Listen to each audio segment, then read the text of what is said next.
Welcome back to our YouTube channel diary of, جہاں ہم بات کریں گے کہ ٹاکسک ریلیشن شپ کو کس طرح سے آئیڈینٹیفائی کیا جاتا ہے، ریکگنائز کیا جاتا ہے۔ ٹاکسک ریلیشن شپ کا مطلب ہوتا ہے کسی ایسے رشتے میں ہونا جہاں آپ ایموشنلی، مینٹلی یا فزیکلی ہارم ہو رہے ہیں۔ اس میں ایک یا دونوں پارٹنرز کا بیہیویئر نیگیٹو ہوتا ہے، جیسے کہ مینیپولیشن، کنٹرول یا کانسٹنٹ کرٹیسزم۔ ایسے رشتے میں سٹریس، انزائٹی اور سیلف اسٹیم کی پرابلم ہو سکتی ہیں، ٹھیک ہے۔ اکثر ٹاکسک ریلیشن شپ کو آئیڈینٹیفائی کرنا مشکل ہوتا ہے، کسی انڈیویجول کو پتہ ہی نہیں ہوتا کہ وہ ایک ٹاکسک ریلیشن شپ میں ہے۔ ان سب چیزوں میں اسے گزرنے کے بعد یا ان چیزوں میں سفر کرنے کے بعد ریئلائز ہوتا ہے کہ وہ ایک ٹاکسک ریلیشن شپ تھا اور اس میں صرف اپنا ٹائم ویسٹ کیا ہے۔ اب ٹاکسک ریلیشن شپ کو آئیڈینٹیفائی کس طرح سے کر سکتے ہیں؟ اس کے کچھ پوائنٹس ہیں، جس میں سب سے پہلے کنسسٹنٹلی کرٹیسزم ہے، لیک آف ریسپیکٹ آ جاتا ہے، اس میں مینیپولیشن اینڈ کنٹرول ہے، ایموشنل رولر کوسٹر ہے، آئسولیشن ہے، کانسٹنٹ ڈراما، یہ فیلنگ آف فیئر اور انزائٹی۔ اس میں یہ ہو سکتا ہے کہ اگر آپ کا پارٹنر اکثر آپ کی برائی کرتا ہے یا آپ کو نیچا دکھاتا ہے، اس کے علاوہ جب آپ کی باؤنڈریز، آپ کی پرسنل اسپیس کا خیال نہیں کیا جاتا، آپ کی جو باؤنڈریز سیٹ کی ہوئی ہیں انہیں ڈسٹرب کرنے کی کوشش کی جاتی ہے، آپ کی پرسنل اسپیس کا خیال نہیں رکھا جاتا، اگر آپ کے ڈیسیجن لینے کے لیے آپ کو فورس کیا جاتا ہے یا آپ کی کسی بھی ڈیسیجن کو ویلیو نہیں کیا جاتا، کسی بھی معاملے میں آپ سے مشورہ کیا جاتا ہے لیکن آپ کے ڈیسیجن کو فالو نہیں کیا جاتا، اسے ریجیکٹ کر دیا جاتا ہے کسی بھی لیم ایکسکیوز کی وجہ سے۔ اس میں یہ ہو سکتا ہے کہ ریلیشن شپ میں اپس اینڈ ڈاؤنز بہت زیادہ ہوتے ہیں،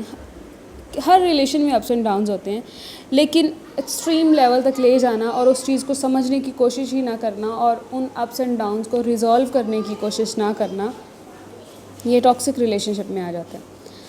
آئسولیشن، اگر آپ کا پارٹنر آپ کو دوستوں یا فیملی سے الگ کرنے کی کوشش کرتا ہے، موسٹلی ریلیشن شپ میں یہ ہوتا ہے کہ وہاں نہیں جانا، یہ نہیں کرنا، یہ فیمیلز میں بھی ہوتا ہے اور میل میں بھی ہوتا ہے، ایک دوسرے کو کنٹرول کرنے کی کوشش کی جاتی ہے۔ ایون میرے ساتھ یہ بہت دفعہ ایسا ہوا ہے کہ موسٹلی لوگ یہی پوچھتے ہیں کہ ہم اس پرسن کو کنٹرول کس طرح سے کر سکتے ہیں، اور یہ موسٹلی وہی لوگ ہوتے ہیں جو میرڈ ہوتے ہیں، جس میں کچھ فیمیل کہتے ہیں ہم اپنے ہسبینڈ کو کنٹرول کس طرح سے کر سکتے ہیں اور ہم اپنی وائف کو کنٹرول کس طرح سے کر سکتے ہیں۔ تو ہم کسی بھی انڈیویجول کو کنٹرول نہیں کر سکتے ہیں، ہم انہیں اپنی کیئر کے تھرو، اپنی فیلنگس کے تھرو ہم ایڈمائر کروا سکتے ہیں ان سے کہ وہ ہماری رسپیکٹ کے لیے ہماری بات مان لیں، اس کے علاوہ کنٹرول کرنے کے کوئی وہ نہیں ہوتے ہیں۔ اس کے علاوہ اس میں سیلف اسٹیم کی خیال نہیں کیا جاتا، ٹھیک ہے، ہمیشہ کانفلکٹس یا ڈرامہ کریٹ کرنے کی کوشش کی جاتی ہے، اس کا کوئی بنا کسی کنسٹرکٹیو سلیوشن کے۔ اگر آپ اپنے پارٹنر سے ملنے سے پہلے یا اس کی پریزنس میں آپ انزائٹی فیل کرتے ہیں، آپ انکمفرٹیبل فیل کرتے ہیں،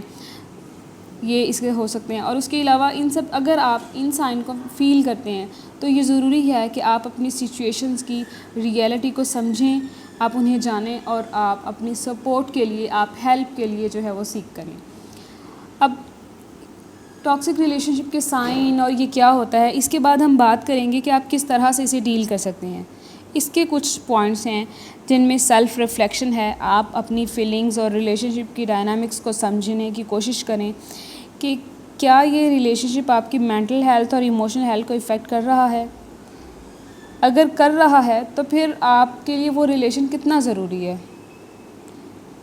اس کے علاوہ اپنی باؤنڈریز کو سیٹ کریں،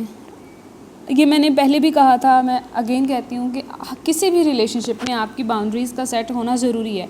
ہر انسان کی کچھ اسپیس ہوتی ہیں، کچھ لیمٹس ہوتی ہیں، آپ کسی بھی ریلیشن میں ہیں، آپ اپنی سامنے والے کی باؤنڈریز کا بھی خیال کریں اور جو آپ نے اپنی باؤنڈریز سیٹ کی ہیں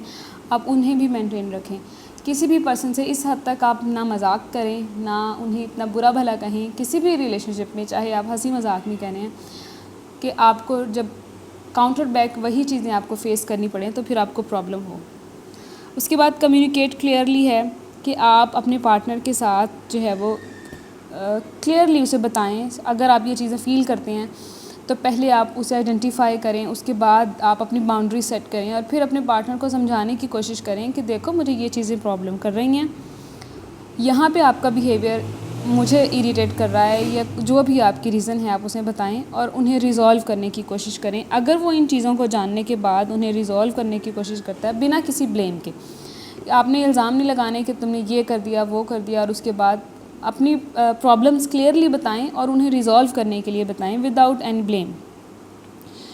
آپ اپنی سپورٹ کے لیے سیکھ کر سکتے ہیں فیملی سے، اپنے فرینڈس کے ساتھ، کاؤنسلر سے یا پروفیشنل کاؤنسلر سے یا تھراپسٹ سے، کہ وہ آپ کو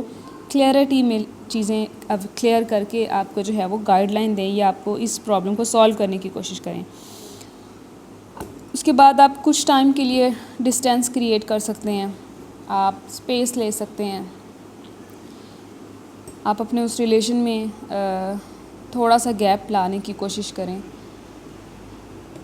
اس کے بعد پریورٹائز یور ویل بینگ، اپنی ویل بینگ کا خیال رکھیں، اپنی پریورٹی کو سیٹ کریں جس میں آپ اپنی ذات کو ٹاپ آف دی لسٹ رکھیں. کنسیڈر کریں کہ اگر یہ ریلیشن ختم بھی ہوتا ہے تو کیا ہو جائے گا. اگر آپ ان سب چیزوں کو فیس کرنے کے باوجود اور اس ٹاکسک ریلیشن شپ کو ڈیل نہیں کر پا رہے ہیں، آپ اس پرسن کو یہ چیز سمجھا نہیں پا رہے ہیں اور انہیں ریزولو نہیں کر پا رہے ہیں، تو پھر آپ کو یہ لیسٹ آف دا پوائنٹ آپ کو یہ چیز اپنے مائنڈ میں رکھنی چاہیے کہ اگر یہ ریلیشن نہیں رہتا تو کیا ہوگا. اٹس ویری ڈیفیکلٹ، لیکن اپنی مینٹل ہیلتھ کے لیے اور اپنی ویل بینگ کے لیے آپ کو جو ہے وہ چیزیں یہ کرنی ہوں گی. ٹاکسک ریلیشن سے نکلنے کے لیے اور ہیل ہونے میں ٹائم لگ سکتا ہے، لیکن آپ اپنے آپ کو ہیلدی اور پازیٹیو انوائرمنٹ میں رکھیں، یہ آپ کے لیے سب سے زیادہ امپورٹنٹ ہے.